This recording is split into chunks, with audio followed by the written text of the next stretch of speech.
في القبطية فيوم، وفي العربية الفيوم. بعد إدخال أداة التعريف عثر على آثار العصر الحجري الحديث في منطقة الفيوم في محلات صغيرة الحجم، وانتشرت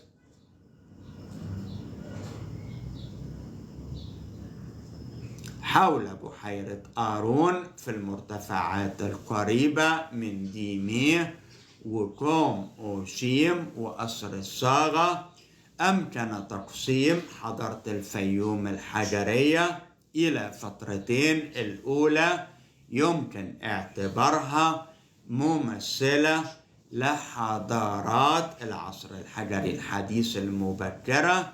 الفترة الثانية تطور طبيعي للفترة الأولى، وبترجع لعهد يسبق قيام الأسرات الفرعونية المصرية بقليل، لو أنه لم يعثر فيها على ما يثبت استخدام أهلها لمعدن النحاس.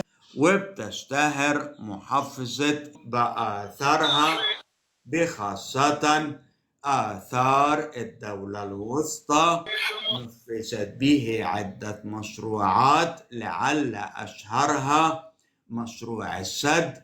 احنا معانا قمر دلوقتي اسمه محمد، أتمنى يا محمد لما تكبر تسمع الحواديت وتزور المتاحف والمعابد المصرية، وتقول إن كان في جد من جدودي بيشرح تاريخ مصر على التيك توك،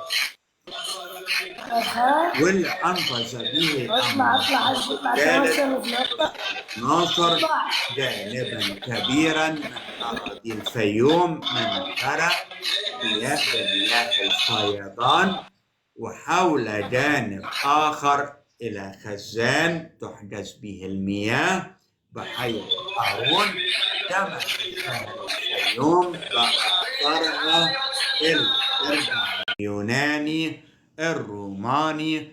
تقع مدينة الفيوم عاصمة المحافظة في وسط الإقليم، وفي الشمال الغربي منها أطلال عاصمة الإقليم القديمة والمعروفة الآن باسم كيمان فارس.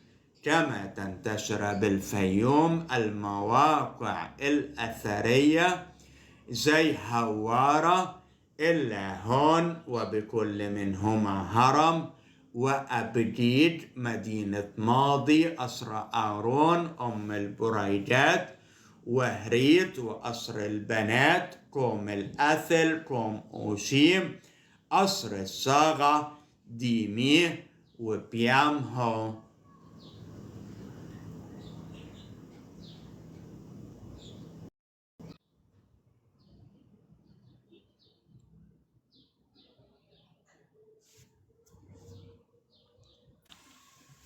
هاي محجينه. دلوقتي هنتكلم على قاعة. كان قاعة بمعنى عالي الذراع أو طويل الباع. آخر ملوك الأسرة الأولى ظهر إلى جانب اسمه على بعض أختام تنسب إليه، واسم آخر بمعنى الرفيق والصفي، أو بمعنى حامل الختم. هذا وقد فعل قاعة باسم سلفه ما فعل هذا الأخير بسلفه، كما يبدو ذلك واضحا على جزء من آنية جسد عليها الاسم النبتي لكل من الملكين سمرخت وقاعة، مما يدل على استمرار النزاع في الأسرة، إلا أودى بها آخر الأمر وأدى إلى قيام الأسرة الثانية المصرية القديمة. كان للملك قاعة مقبرتان، الواحدة رمزية في ولد جاي أبيدوس تحتوان. وهي أكثر إتقانا في ولد البناء بالسوقف من بس خلي مقبرة يسولف. سلفه. الأخرى في سقارة بتحمل رقم سولف ليه؟ 3505، وهي تقول بالتأكيد الله فيما راح يرى يتنغص. والتر ماري المكان اللي دفن فيه. بس على اثبت. أي حال لم يعثر حول هذه المقبرة على مدافن للضحايا من الخدم. ده بيدل على أن هذه العادة الهمجية انتهت عصر هذا اقول لك الملك. اسمه بدي صحيح اتزوج. هناك مقبرة جانبية على قدر كبير من الحجم كشف عنها في الجانب الجنوبي من مدخل المقبرة، لكنها مقبرة نبيل من على دين اقامس. المحتمل أن يكون قد أعطى شرف الدفن داخل حرم القبر الملكي. وجدت لوحة هذا النبيل يدعى مركة على مقربة من المقبرة، هذا وقد على جزء من آنية من الشيست توضح الاحتفال الثاني للملك قاعة بعيد السد. هنبدأ دلوقتي نتكلم على القانون. بنى قدماء المصريين أساس سلطة حكومتهم على مجموعة من المبادئ والقواعد اللي يجب أن يسيروا عليه.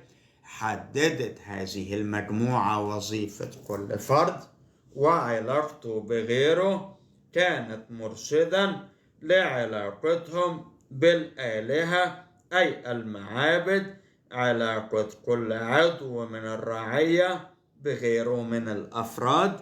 بالاختصار حاولت هذه المجموعة أن توجد نظاما عمليا لكل شيء يبعث على حسن النظام، استتاب الأمن.